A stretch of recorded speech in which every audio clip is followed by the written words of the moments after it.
നിങ്ങൾ കൂടി ഞങ്ങളുടെ വിളിച്ച് സഹകരിക്കുക.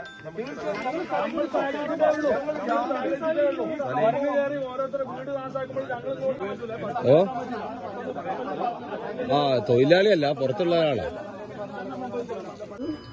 നമുക്ക് പ്രധാനമായിട്ടും 3 ഉപാധികളാണ് നമ്മൾ ആദ്യമായിട്ട് മുന്നോട്ട് വെക്കുന്നത്. ഒന്ന്, പിന്നെ കൊല്ലപ്പെട്ടത് നമ്മളെ ഇളയമ്മയാണ്. അവരുടെ മക്കളുണ്ട്. അവർക്ക് ഗവൺമെന്റ് ജോലി, PSC ജോലി, താൽക്കാലിക ജോലിയല്ല, സ്ഥിര ജോലി. അതാണ് ഞങ്ങളുടെ ഏറ്റവും വലിയ ആവശ്യം.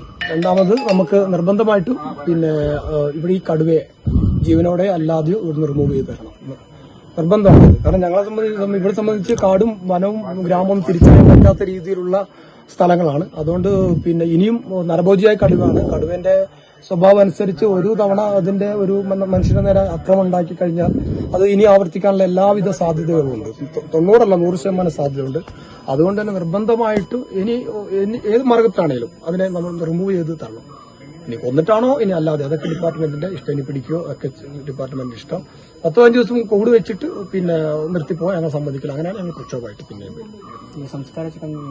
സംസ്കാര ചടങ്ങ് ഞങ്ങൾ മറവുകയാണ്. ഞങ്ങൾ ട്രൈബാണ്. അപ്പോൾ പിന്നെ ഇപ്പം ബോഡി കൊണ്ടുപോയിട്ട് പോസ്റ്റ്മോർട്ടം കിട്ടുന്ന സമയത്തിനനുസരിച്ചായിരിക്കും.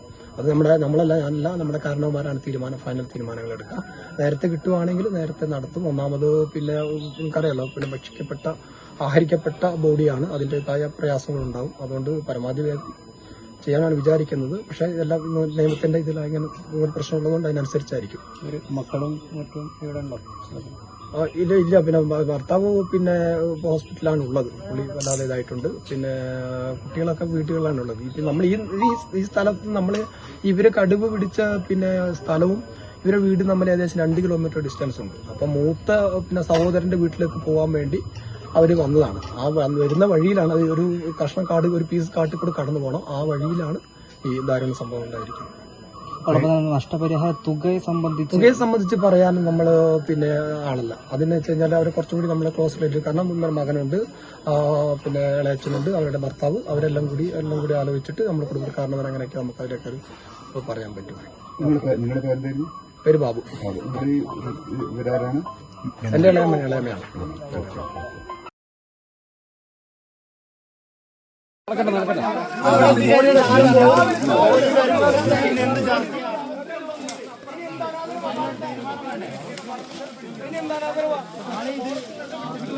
ഈ ഫോറസ്റ്റ് അനധികൃതമായിട്ട്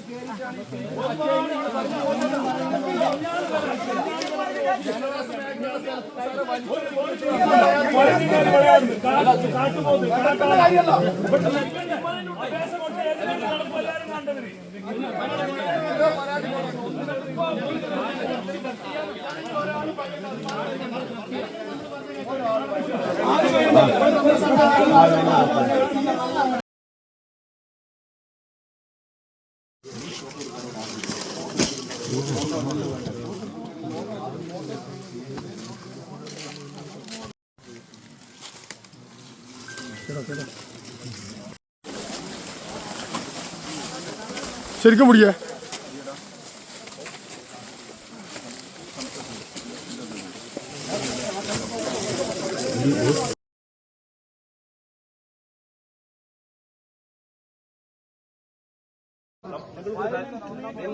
നിങ്ങൾ കൂടി ഞങ്ങളുടെ വിളിച്ച് സഹകരിക്കുക.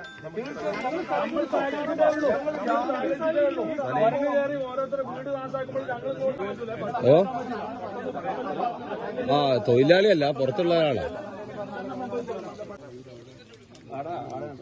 ഫോറസ്റ്റ് അല്ല, തോട്ടത്തുനിന്ന്.